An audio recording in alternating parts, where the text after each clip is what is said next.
تو اہل بیت کا مقام، اہل بیت کا کام سمجھنے سے پہلے اہل بیت کا مفہوم اور اہل بیت نام کیا ہے اس کی وضاحت سمجھیں۔ بیت کہتے ہیں گھر کو، بیت کہتے ہیں گھر کو۔ اہل کا معنی ہوتا ہے والا، اہل بیت کا معنی گھر والا۔ یہ لفظ ایک شخص کے لیے بھی بولا جاتا ہے، زیادہ افراد کے لیے بھی بولا جاتا ہے، اکیلے بندے کے لیے بھی بولا جاتا ہے، تو کئی افراد کے لیے بھی، مذکر کے لیے بھی، مؤنث کے لیے بھی۔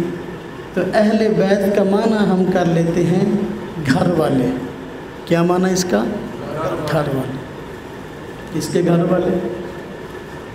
ہم اپنے گھر والوں کی بات کرنے کے لیے تو نہیں بیٹھے، اس لیے کہ میں اپنے گھر کے افراد کی بات کروں گا، شاید آپ کو اس سے کوئی فائدہ نہ ہو، آپ کو بات کرنے کا موقع ملے تو آپ اپنے گھر کے افراد کی باتیں کریں تو دوسروں کو فائدہ نہیں ہوگا، تو پھر ہم کون سے گھر والوں کی بات کرنے کے لیے بیٹھے؟ مراد اس سے حضور نبی اقدس صلی اللہ علیہ وسلم آقا دو جہاں حضرت محمد مصطفیٰ صلی اللہ علیہ وسلم کا مبارک گھرانہ۔ آپ کے مبارک گھرانے کے لوگ اہل بیت سے کون مراد ہے؟ اہل بیت سے مراد حضرت محمد مصطفیٰ صلی اللہ علیہ وسلم کے گھرانے کے لوگ، آپ کے گھر کے افراد۔ اب سوال یہ ہے کہ یہ بات سمجھانے کی ضرورت کیوں پیش آئی کہ حضور نبی پاک صلی اللہ علیہ وسلم کے گھرانے کے لوگ کون ہیں اور اس سے مراد کون لوگ ہیں؟ سمجھانے کی ضرورت کیوں پیش آئی؟ یہ بات سمجھانے کی ضرورت اس لیے پیش آئی کہ ہمارے معاشرے میں ایک طبقہ ایسا ہے جو اہل بیت کا نام لیتا ہے، اہل بیت کا نعرہ لگاتا ہے، لیکن اس نے اہل بیت کی من مانی تقسیم کر رکھی ہے۔ مرضی کے اہل بیت کو مانتا ہے اور مرضی کے اہل بیت کو نہ صرف مانتا نہیں بلکہ ان کے وجود کا انکار کر دیتا ہے۔ اس لیے ہمیں ضرورت پیش آئی کہ ہم اہل بیت کا مقام سمجھانے سے پہلے، اہل بیت کا کام اور مشن سمجھانے سے پہلے اہل بیت کا تعارف کرائیں۔ اہل بیت کون لوگ؟ اہل بیت سے مراد حضور نبی پاک صلی اللہ علیہ وسلم کے گھرانے کے لوگ، وہ لوگ جو محرم کے مہینے میں اہل بیت کا نام استعمال کر کے رو پیٹ کے پورے سال کی روٹیاں اکٹھی کر لیتے ہیں، انہوں نے اس مقدس عنوان میں من مانی تقسیم کر رکھی ہے۔ اب دیکھو، ہم کہتے ہیں اہل سنت والجماعت، الحمدللہ ایسے افراد ہیں کہ اللہ پاک نے ان کو افراد اور تفرید سے پاک پیدا کیا ہے۔ 73 فرقوں میں مسلک اہل سنت والجماعت وہ مسلک ہے کہ جو نہایت اعتدال والا ہے اور پوری کی پوری بات پر چلنے والا اور پوری کی پوری باتوں کو اور شخصیات کو ماننے والا ہے۔ اہل سنت والجماعت موقف یہ ہے۔ حضور نبی پاک صلی اللہ علیہ وسلم کے گھرانے کے افراد کون ہوں گے؟ ہم کہتے ہیں قرآن کریم کی طرف جانے سے پہلے ہم ذرا اپنے عرف عام میں دیکھ لیں کہ ہمارے عرف عام میں جب گھر والوں کا لفظ بولا جاتا ہے تو اس سے مراد ہمارے یہاں کون لوگ ہوتے ہیں؟ کوئی بندہ ہم سے پوچھے کہ بھئی آپ ٹھیک ٹھاک ہیں، کسی کے ہاں آپ مہمان گئے، اس نے آپ کا حال احوال پوچھا اور اس کے بعد پوچھا کہ ماشاءاللہ آپ کے گھر والے ٹھیک ہیں، تو آپ نے کہا ٹھیک ہے۔ اب جب اس نے پوچھا کہ آپ کے گھر والے ٹھیک ہیں، اس سے اس کی کیا مراد ہے؟ کون لوگ؟ اس سے اس کی مراد یہ کہ بھائی آپ کے گھر میں جو بھی افراد ہیں، آپ کے اہل خانہ ہیں، وہ سارے ٹھیک ہیں، آپ کے بچے ٹھیک ہیں، آپ کی زوجہ محترمہ گھر والی ٹھیک ہے، اس کا یہی مطلب ہے نا؟ عرف عام میں ہم یہی سمجھتے ہیں، اس میں کوئی اختلاف نہیں ہے۔ یعنی میرے اور ان کے درمیان جنہوں نے اہل بیت کی من مانی تقسیم کر رکھی ہے، کوئی اختلاف نہیں ہے۔ وہ بھی کہیں کسی کے پاس مہمان جاتے ہیں تو پوچھتے ہیں ہاں جی تھوڑے گھر والے ٹھیک ہے، تو کیا مراد لیتے ہیں؟ یعنی بچے بھی اور بیوی بھی، ہاں جی سارے مراد ہوتے ہیں۔ لیکن جب حضور نبی پاک صلی اللہ علیہ وسلم کے گھرانے کی بات آتی ہے تو وہاں اپنی من مانی تقسیم کر لیتے ہیں اور کہہ دیتے ہیں کہ بھئی اہل بیت سے مراد حضور صلی اللہ علیہ وسلم کی اولاد تو ہے، لیکن حضور نبی پاک صلی اللہ علیہ وسلم کی بیویاں اہل بیت نہیں ہیں۔ اب دیکھ لو یہ کیسا عجیب ظلم ہے۔ اور اہل بیت کا نام عنوان اختیار کر کے، ان سے محبت کا لیبل اختیار کر کے امت مسلمہ میں اہل بیت کے متعلق بدگمانی پھیلائی جا رہی ہے۔ میں کوئی لچھے دار خطیب تو ہوں نہیں، میری کوشش ہوتی ہے کہ بیان میں کوئی نہ کوئی مسئلہ سمجھا دوں۔ تو اہل بیت کا نام اور عنوان، اس سے مراد حضور نبی پاک صلی اللہ علیہ وسلم کے گھر والے ہیں۔ میں مثال دیا کرتا ہوں، اگر ہمارے عرف عام میں کوئی بندہ کسی دوسرے کی دعوت کرے اور سارے گھرانے والوں کی دعوت کرے، تو مثلا شادی پہ بلا لیا، شادی پہ شادی کارڈ پر کیا لکھتا ہے؟ مثلا جس کو بلایا دعوت دی اس کا نام خالد صاحب ہے، تو اوپر لکھا کہ حاجی خالد صاحب بما اہل و عیال۔ کیا لکھا؟ حاجی خالد صاحب بما اہل و عیال۔ اس کا کیا مطلب؟ اس کا مطلب یہ ہے کہ شادی کی دعوت خالد صاحب کو بھی ہے، اس کے بچوں کو بھی ہے، اس کی گھر والی کو بھی ہے۔ اب اگر خالد صاحب یوں کریں کہ شادی کارڈ کے مطابق عرف عام میں جو بات سمجھی جاتی ہے اس کے مطابق شادی پہ چلے جائیں اور خود بھی جائیں، بچوں کو بھی لے جائیں، بیوی کو بھی لے جائیں۔ اب میزبان کھڑا سامنے، جو ہی دیکھا ان کو کہا خالد صاحب کون کون آئے ہیں؟ تو خالد صاحب نے کہا کہ میں آیا ہوں، میرے بچے آئے ہیں، میری گھر والی آئی ہے۔ تو وہ کہے جی لو، میں نے آپ کو تو بلایا تھا، آپ کے بچوں کو تو بلایا تھا، آپ کی گھر والی کو تو میں نے بلایا ہی نہیں۔ اب وہ فوراً جوتا اٹھا لے گا اور کہے گا اہل و عیال کا مطلب کیا ہوتا ہے؟ اہل و عیال کا مطلب کیا ہے؟ مطلب تو یہی تھا کہ خود آئیں اور اپنے گھر والوں کو لے کے آئیں۔ تو میں آ گیا ہوں، اپنے گھر والوں کو بھی لے آیا، بچوں کو بھی لے آیا۔ وہ اب یہ فلسفہ بیان کرے کہ نا جی نا، آپ کے گھر کے افراد میں آپ کے بچے تو شامل ہیں لیکن آپ کی بیوی شامل نہیں ہے، لہذا آپ اپنی بیوی کو لے کے آئے ہیں تو آپ نے یہ غلط کیا، ہم نے تو اس کو بلایا ہی نہیں۔ تو اس بندے کو ہر بندہ کہے گا اس کو اپنے دماغ کا علاج کرانا چاہیے، اس لیے کہ کوئی بھی گھر ہے وہ آباد ہوتا ہے گھر والی سے۔ کس سے آباد ہوتا ہے؟ گھر والی سے۔ گھر کو آباد کرتی ہے گھر والی۔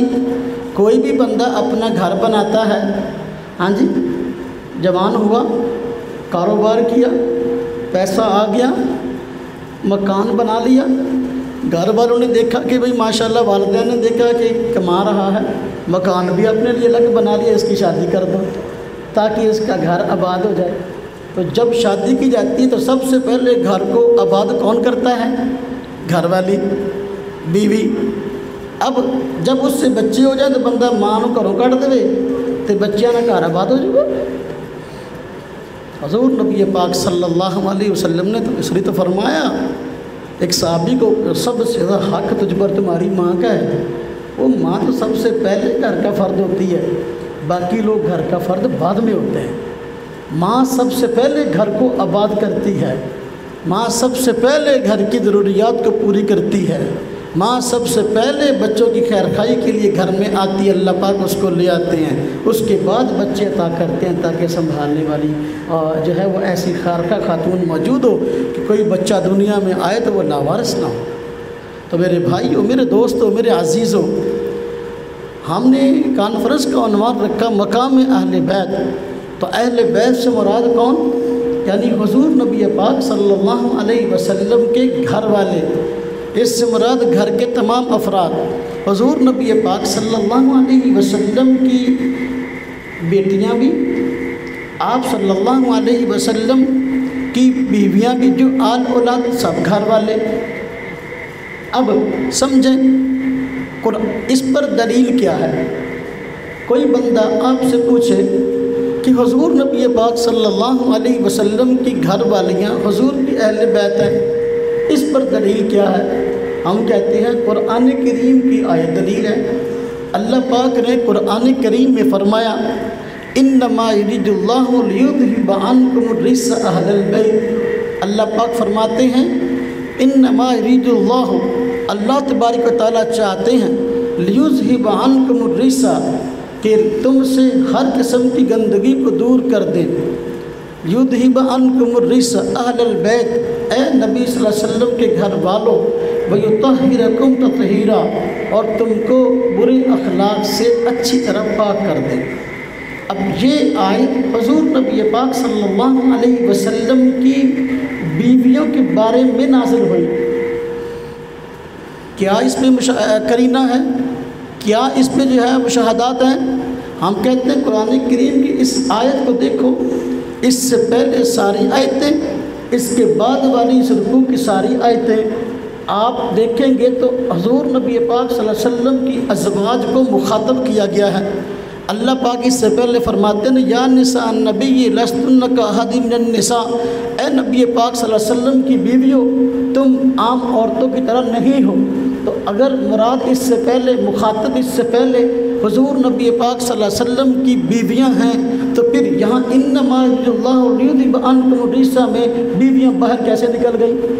اچھا اس آیت کی تو آیت کا ایک ٹکڑا ہے نا، اس کے بعد پھر جو ہے مخاطب جن کو کیا گیا، سارے لوگ کہتے ہیں کہ اس سے مراد جو ہے حضور نبی پاک صلی اللہ علیہ وسلم کی بیویاں ہیں۔ پھر یہ رکوع اس سے پہلی آیتیں بھی مراد بیویاں حضور کی، بعد والی آیتیں اس سے مراد بھی حضور کی بیویاں، لیکن یہ چھوٹا سا آیت کا ایک ٹکڑا کہتے ہیں اس سے مراد حضور کی بیویاں نہیں ہیں، بلکہ جو ہے اس سے مراد جو ہے حضور نبی پاک صلی اللہ علیہ وسلم کی اولاد ہے۔ عجیب بات ہے، بیویوں کو کیسے نکال دیا؟ اور بیوی گھر کا فرد پہلے ہوتی ہے، اس پر قرآن کریم کی ایک اور آیت دلیل ہے۔ حضرت ابراہیم علیہ السلام کو اللہ رب العزت نے ایک لمبا عرصہ تک اولاد نہیں دی۔ جب آپ بوڑھے ہو گئے، 100 سال کے قریب عمر ہو گئی، تو اللہ رب العزت نے آپ کو اولاد عطا فرمائی۔ فرشتہ آیا، بلکہ فرشتے آئے اور حضرت ابراہیم علیہ السلام کو اولاد کی، بیٹے کی خوشخبری سنائی۔ حضرت ابراہیم علیہ السلام کی زوجہ محترمہ آپ کی بیوی قریب کھڑی تھی، تو وہ اس خوشخبری پر خوش تو ہوئی لیکن تعجب بھی ہوا کہ ہم تو بوڑھے ہو گئے، میں تو ہم عرف عام میں کہتے ہیں بانج ہو گیا، 100 سال کے بعد اولاد کہاں ہوتی ہے؟ تعجب کیا اولاد کیسے ہوگی؟ تو جواب دیا گیا کذالک، اسی طرح۔ یعنی کیا مطلب؟ ان کے شاید پوچھنے کا مطلب یہ تھا کیا ہم دونوں پھر جوان ہوں گے اولاد ہوگی، یا بڑھاپے کی حالت میں ہی اولاد ہوگی؟ جواب دیا گیا کذالک، اسی طرح ہوگی، یعنی بڑھاپے کی حالت میں ہی اولاد ہوگی۔ اب قرآن کریم میں اللہ پاک نے حضرت ابراہیم علیہ السلام کی بیوی زوجہ محترمہ حضرت سارہ کے تعجب کو ذکر کیا اور فرمایا اتعجبین من امر اللہ ورحمتہ وبرکاتہ علیکم اہل البیت، کیا تعجب ہے تم کو کہ اللہ کی رحمت اس کی برکتیں تم پر ہیں؟ یہ اللہ پاک کی رحمت ہے، یہ اللہ پاک کی برکت ہے کہ اللہ پاک تمہیں بڑھاپے میں اولاد عطا کریں گے۔ تو وہاں اہل البیت کا لفظ آیا۔ حضرت ابراہیم علیہ السلام کی زوجہ محترمہ آپ کی بیوی کو مخاطب کرتے ہوئے اہل البیت فرمایا۔ کہاں؟ قرآن میں۔ کس نے؟ اللہ رب العزت نے۔ جب وہاں بیوی اہل بیت ہے تو انما یرید اللہ لیذھب عنکم الرجس اہل بیت میں بیوی اہل بیت کیوں نہیں ہے؟ بات سمجھ میں آئی کہ نہیں آئی؟ اچھا، ہم کہتے ہیں بیویاں اہل بیت ہیں، آپ صلی اللہ علیہ وسلم کے ازواج جو پوری امت کی مائیں ہیں وہ اہل بیت ہیں۔ سوال یہ ہے اس کو جس نے اہل بیت کی من مانی تقسیم کر رکھی ہے اس کو کیا مسئلہ ہوا کہ وہ بیویوں کو اہل بیت نہیں مانتا؟ مسئلہ کیا ہے؟ اس کو پریشانی کیا ہے؟ دیکھو نا، کسی نہ کسی بندے کو کوئی نہ کوئی مسئلہ ہی ہوتا ہے، اس لیے اسے پریشان ہوتا ہے نا۔ تو ان کو مسئلہ کیا ہے؟ میرا مقصد، میرا بیان اٹیک والا نہیں ہوتا، علمی تحقیقی ہوتا ہے۔ اس کو بیان کرنے سے نہ مجھے قانون روکتا ہے، نہ مجھے سیکورٹی ایجنسی روکتی ہے۔ میں علمی بیان کرتا ہوں، میں اٹیک نہیں کرتا۔ مسئلہ کیا ہے؟ چھوٹی چھوٹی باتیں سوال اٹھا کے میں خود سمجھایا کرتا ہوں تاکہ بندہ ایک مجلس میں آئے، جب اٹھ کے جائے نا تو مسئلہ اس کے سامنے بالکل واضح ہو کہ بندہ پوچھ لے سمجھا سکے۔ الحمدللہ اہل سنت والجماعت کے نظریات کو دلائل کے ساتھ سمجھانا ہمارا کام ہے، ہمارا مشن ہے۔ مسئلہ کیا ہے؟ کیوں حضور نبی پاک صلی اللہ علیہ وسلم کی بیویوں کو اہل بیت نہیں مانتا؟ مسئلہ یہ ہے کہ جتنے بھی حضور نبی پاک صلی اللہ علیہ وسلم کے صحابہ کرام ہیں تو ان سے ان کو عقیدت نہیں ہے، اور نعوذ باللہ ان کا کہنا ہے کہ نبی پاک صلی اللہ علیہ وسلم کے جتنے صحابہ تھے وہ نعوذ باللہ منافق تھے، اور یہاں تک کہنا ہے اگر بچایا ہے تو 4-5 کو بچا لیا، 4 کو بچا لیا کہ 4 کے علاوہ باقی سب، یا کہا کہ اگر کوئی مومن تھا بھی تو بعد میں حضور صلی اللہ علیہ وسلم کے بعد پھر کے تو سارے ایمان سے۔ اب سیدنا ابوبکر صدیق پر فتویٰ لگا کہ ایمان سے نکل گئے، سیدنا عمر بن خطاب رضی اللہ عنہ پر نعوذ باللہ فتویٰ لگا منافق ہونے کا۔ ہم تو پھر بھی الحمدللہ دلیل سے جواب دیتے ہیں، ہم نہ گالی دیتے ہیں، نہ ہم گولی کے قائل ہیں، نہ ہم احتجاج کے قائل ہیں، نہ ہم جو ہے کسی قسم کے جھگڑے کے قائل ہیں، لیکن دلیل سے اپنا موقف سمجھانا جانتے ہیں۔ تو اب ازواج مطہرات کو اہل بیت کیوں نہ مانا؟ ازواج مطہرات کو اہل بیت اس لیے نہیں مانا کہ اماں عائشہ صدیقہ رضی اللہ عنہ ابوبکر صدیق کی بیٹی ہیں۔ ابوبکر صدیق کو مومن ماننے کو تیار نہیں ہے۔ حضرت حفصہ ام المومنین یہ حضرت عمر بن خطاب کی بیٹی ہیں، اس لیے نہ مانا، اس لیے نہ مانا۔ تو نہ ماننے کی وجہ یہ ہے جب کہ قرآن کہتا ہے النبی اولیٰ بالمؤمنین من انفسہم وازواجہ امہاتہم، قرآن کہتا ہے کہ نبی پاک صلی اللہ علیہ وسلم کی ذات اقدس یہ مومنوں کے لیے ان کی جانوں سے زیادہ عزیز ہے، اور وازواجہ امہاتہم، حضور نبی پاک صلی اللہ علیہ وسلم کی بیویاں یہ امت کی مائیں ہیں۔ کس کی مائیں؟ امت کی مائیں ہیں۔ تو جتنے بھی ازواج ہیں حضور نبی پاک صلی اللہ علیہ وسلم کی بیویاں ہیں، یہ ساری امت کی کیا ہیں؟ مائیں ہیں۔ اگر اس کا دعویٰ ہے کہ میں حضور کا امتی ہوں تو پھر ماں کے متعلق اس طرح کے خیالات ٹھیک ہے؟ ہاں جی، ہمارے عرف عام میں کہا کرتے ہیں ماما ٹھنڈیاں چھاواں، کیا کہتے ہیں؟ ماما ٹھنڈیاں چھاواں۔ یہ ٹھنڈی چھاں تے انہوں ملنی ہے جن نے ماں دے بارے اس کو اچھی سوچ رکھنی ہے۔ جو ماں کا بے ادب اور گستاخ ہو اس کو تو قیامت کے دن عرش کا سایہ اور جنت کی نعمتیں اس کے سائے کیسے ملیں گے؟ ہمارے عرف عام میں کہتے ہیں ہاں جی، ماں کی دعا جنت کی ہوا، کیا کہتے ہیں؟ ہمارا مین مسئلہ ہوتا ہے کہ ہم مشکل سے مشکل مسئلے کو عوامی انداز سے سمجھا دیں، مشکل سے مشکل مسئلے کو عوامی انداز سے سمجھا دیں۔ تو ہمارے یہاں گاڑیوں کے پیچھے لکھا ہوتا ہے ماں کی دعا جنت کی ہوا۔ اب دیکھیں، ماں کی دعا جنت کی ہوا، ماں کی دعائیں تو فرما بردار کے لیے ہوتی ہیں، جو نافرمان ہے اور اپنی ماں کے مقام اور مرتبے کا نہ صرف یہ کہ قائل نہیں بلکہ گستاخ ہے، تو آپ مجھے بتائیں کہ ماں کی دعائیں اس کے ساتھ کیسی ہوگی؟ جنت کی ہوا کیسی ہوگی اس کے لیے؟ اللہ اکبر۔ ہمارے حضور نبی پاک صلی اللہ علیہ وسلم فرمانے سب سے زیادہ حق تمہارے اوپر تمہاری ماں کا ہے۔ کس کا ہے؟ 3 مرتبہ فرمایا صحابہ، سب سے زیادہ حق تمہارے اوپر تمہاری ماں کا ہے، سب سے زیادہ حق تم پر تمہاری ماں کا ہے، سب سے زیادہ حق تمہارے اوپر تمہاری ماں کا ہے، 4تھی مرتبہ فرمایا تمہارے باپ کا ہے۔ اب جس کا ماں کے بارے میں یہ نظریہ ہو، ہم اس کے بارے میں کیا کہہ سکتے ہیں؟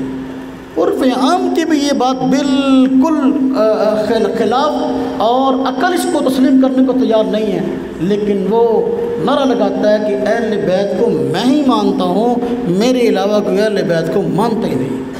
ہمارے اہل سنت والجماعت کے متعلق ان کا یہ نظریہ ہے کہ یہ نسبی ہیں، ہمیں نسبی کہتے ہیں، حالانکہ نعوذ باللہ من ذالک ہم اہل سنت والجماعت نسب نہیں ہیں۔ نسب اسے کہتے ہیں جو اہل بیت کو نہ مانے۔ الحمدللہ ہم اہل بیت کو مانتے ہیں، ان کے نام کو بھی، تعارف کو بھی، ان کے کام کو بھی، ان کے مقام کو بھی ہم سب کو تسلیم کرتے ہیں ہمارے سر آنکھوں پر۔ ہم کہتے ہیں حضور نبی پاک صلی اللہ علیہ وسلم کی جو مبارک محنت ہے 2 افراد پہ ہوئی ہے، ایک صحابہ کرام پہ، دوسری اہل بیت پہ۔ ہم صحابہ کرام کو بھی اپنے سر کا تاج مانتے ہیں، ہم اہل بیت کو بھی اپنے سر کا تاج مانتے ہیں۔ دیکھو ہمارا دامن نہ صحابہ کرام کے خلاف بدگمانی سے بھرا ہے اور نہ اہل بیت کے خلاف بدگمانی سے بھرا ہے۔ الحمدللہ ہم اہل سنت والجماعت صحابہ کرام کو بھی اپنے سر کا تاج تسلیم کرتے ہیں، اہل بیت کو بھی ہم اپنے سر کا تاج تسلیم کرتے ہیں۔ دیکھیں اب انہوں نے کہا کہ حضور نبی پاک صلی اللہ علیہ وسلم کی اولاد اہل بیت ہے۔ ہم نے کہا بالکل، ہمیں اس میں دوسری رائے کوئی نہیں۔ توجہ کرنا، وہ کہتے ہیں کہ حضور نبی پاک صلی اللہ علیہ وسلم کی اولاد اہل بیت، ہم نے کہا اس میں دوسری رائے کوئی نہیں۔ سر آنکھوں پہ آپ صلی اللہ علیہ وسلم شریف میں روایت ہے اور امہات المومنین سے روایت ہے، کئی کتب کے اندر روایات ہیں۔ حضرت ام سلمہ روایت کرتی ہیں، حضرت ام عائشہ صدیقہ رضی اللہ عنہ بیان کرتی ہیں کیا کہ حضور کے نواسے سیدنا علی، سیدنا فاطمہ رضی اللہ عنہ، حضرت حسن حضرت حسین کی اہل بیت ہیں۔ دیکھو حدیث قصہ اسے بولتے ہیں کہ آپ صلی اللہ علیہ وسلم تشریف فرما تھی۔ حضرت ام سلمہ بیان کرتی ہیں، ام المومنین حضرت ام عائشہ صدیقہ رضی اللہ عنہ بیان کرتی ہیں کہ آپ صلی اللہ علیہ وسلم تشریف فرما تھے۔ حضرت حسن رضی اللہ تعالی عنہ آپ کے پاس تشریف لائے، آپ نے اپنی چادر مبارک میں ان کو چھپا لیا۔ حضرت حسین رضی اللہ عنہ تشریف لائے، اپنی چادر مبارک میں ان کو چھپا لیا۔ حضرت سیدنا علی المرتضیٰ رضی اللہ تعالی عنہ تشریف لائے، آپ نے ان کو اپنی چادر مبارک میں چھپا لیا۔ حضرت فاطمہ رضی اللہ تعالی عنہا تشریف لائیں، آپ صلی اللہ علیہ وسلم نے ان کو اپنی چادر مبارک میں چھپا لیا، کے ساتھ چادر کو کہتے ہیں، اور فرمایا ہؤلاء اہل بیتی، یہ میرے گھر کی افراد ہیں۔ یہ کون ہے؟ میرے اہل بیت ہیں۔ تو دیکھو اگر ہم اہل بیت کے مخالف ہوتے تو اپنی حدیث کی کتابوں میں اس حدیث کو نقل کرتے، جبکہ ہماری اہم جتنی بھی احادیثی کتابیں ہیں اکثر میں روایتیں موجود ہیں۔ اور روایت کون کرنے والے؟ ام المومنین حضرت ام سلمہ رضی اللہ عنہ، ام المومنین ام عائشہ صدیقہ رضی اللہ عنہ۔ معلوم ہوا کہ ہماری امہات المومنین بھی یہ بات سمجھتی ہیں کہ کل کو تفریق ہوگی، لوگ اپنی من مرضی تفریق کریں گے اہل بیت کے اندر، کوئی مجھے مانے گا اور کوئی ان کو مانے گا۔ یہ ناسبی ہیں، میں بتاؤں ناسبی کون ہے؟ ناسبی وہ ہے جو امہات المومنین کے مقام اور مرتبے کا تو قائل ہے، لیکن اہل بیت حضرت علی المرتضیٰ، حضرت حسن، حضرت حسین، حضرت فاطمہ رضی اللہ عنہ کے مقام، مرتبے اور فضیلت کا قائل نہیں، اسے کہتے ہیں ناسبی۔ اس کے ساتھ ہمارا دور کا بھی واسطہ نہیں ہے۔ الحمدللہ ہم اہل سنت والجماعت ہیں۔ تو جو اس کے مد مقابل اس کو ہم رافضی کہتے ہیں، وہ اہل بیت میں امہات المومنین کو شامل نہیں کرتا اور ان کے فضائل مناقب کا قائل نہیں، اور دوسرا ناسبی جو ہے وہ آپ کی جو یہ اولاد اور داماد بیٹی ان کو اہل بیت اگر نام کا مانتا بھی جن کے فضائل مقام مرتبے کا قائل نہیں، اسے ہم کہتے ہیں ناسبی۔ الحمدللہ نہ ہم رافضی ہیں نہ ہم ناسبی ہیں، ہم اہل سنت والجماعت ہیں۔ ہم کہتے ہیں امہات المومنین بھی ہمارے سر کا تاج ہیں، اور یہ چاروں حضرات بھی ہمارے سر کا تاج ہیں۔ تو قرآن کریم کی وجہ سے، قرآن کریم کی وجہ سے امہات المومنین کا اہل بیت ہونا ثابت ہوا۔ حدیث پاک کی وجہ سے ان چار حضرات سیدنا علی المرتضیٰ، سیدنا فاطمہ رضی اللہ عنہ، حضرت حسن رضی اللہ عنہ، حضرت حسین رضی اللہ عنہ، ان کا اہل بیت ہونا ثابت ہوا۔ ہم قرآن کو بھی مانتے ہیں، ہم حدیث کو بھی مانتے ہیں۔